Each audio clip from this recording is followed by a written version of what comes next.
चेहरा चमकाने के चक्कर में केजरीवाल की सरकार फंस गई है। सुप्रीम कोर्ट के आदेश पर बनाई गई कंटेंट रेगुलेशन कमेटी ने दिल्ली सरकार को विज्ञापनों के मामले में नियमों की अनदेखी का दोषी माना है और विज्ञापन के पैसे पार्टी से वसूल कर दिल्ली सरकार के खाते में जमा करने को कहा है। केजरीवाल के खिलाफ शिकायत करने वाले दिल्ली कांग्रेस के अध्यक्ष अजय माकन ने एबीपी न्यूज से कहा है कि केजरीवाल सरकार को 854 करोड़ रुपए जमा करवाने चाहिए। तो अरविंद केजरीवाल की मुश्किलें बढ़ी हैं। दिल्ली सरकार एक तरह से फिर से घिर गई है क्योंकि कांग्रेस ये कह रही है कि अब 854 करोड़ रुपए जो है ये दिल्ली सरकार के खजाने में जमा कराने पड़ेंगे। दिल्ली से बाहर जितने भी एड्स अरविंद केजरीवाल ने दिए उनको लेकर वो मुसीबत में फंसे हैं क्योंकि कंटेंट रेगुलेशन कमेटी ने उन्हें पैसे बर्बाद करने का दोषी पाया है।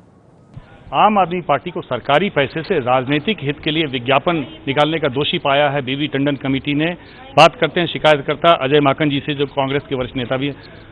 आपकी शिकायत पर दोषी पाया गया है, किस आधार पर दोषी पाया कमेटी ने? देखिए, कमेटी ने 6 पॉइंट्स, हमने टोटल 9 पॉइंट्स लगाए थे, जिसमें से कमेटी ने 6 पॉइंट्स के ऊपर इनको दोषी पाया गया है। सबसे पहले सबसे बड़ा पॉइंट यह है कि दिल्ली के लोगों का पैसा दिल्ली के बाहर की एडवर्टीजमेंट्स के लिए कैसे इस्तेमाल किया जा सकता है और दिल्ली के लोगों का पैसे का अपनी पब्लिसिटी के लिए कैसे दूसरी स्टेट्स के अंदर इस्तेमाल किया जा सकता है। दूसरा जो सबसे बड़ा पॉइंट है कि इसके अंदर असत्य बातें जो करी गई, झूठा क्रेडिट लेने की कोशिश करी गई, उसको हमने पॉइंट आउट किया और वही बात सीएजी ने भी अपनी रिपोर्ट पे पिछले महीने कहा है। लेकिन अब जिस तरीके से आपने ब्रेकअप बताया है तो कितना लायबिलिटी बनता है और वो कैसे वसूल होगा?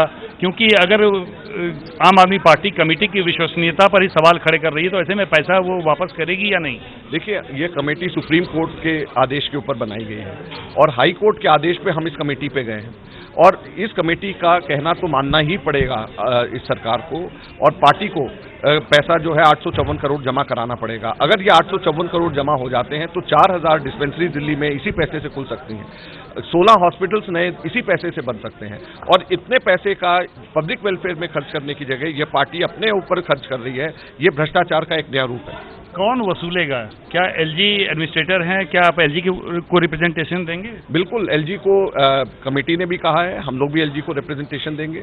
हम एलजी को 2 चीजें कह रहे हैं, एक तो टाइम बाउंड तरीके से ये वसूलना चाहिए और दूसरा हम एलजी से निवेदन कर रहे हैं कि इसमें कमर्शियल रेट्स के ऊपर इनसे वसूलना चाहिए। खर्च डीएवीपी रेट्स के ऊपर जो कि 1/3 होता है उस पर किया गया है, लेकिन इनसे वसूली क्योंकि पॉलिटिकल एड है तो पॉलिटिकल एड की रेट्स पे होना चाहिए। आखिरी सवाल, क्रिमिनल लायबिलिटी भी बनती है क्या आम आदमी पार्टी की? बिल्कुल बनती है, क्योंकि 15% इस पैसे का कमीशन दिया जाता है तो वो 15% कमीशन किसके पास में गया है और 14.5 करोड़ का बजट था इससे पहले कि जिस साल में आए और उसको 1438% बढ़ा करके 207 करोड़ 73 लाख रुपया इस साल का बजट कर दिया गया। तो इतने बड़ी तादाद में जब बजट बढ़ाया गया, कमीशन इसमें इतना 30 करोड़ के करीब का तो कमीशन इसमें गया, तो किसकी जेब में गया है ये हमको पता करना चाहिए।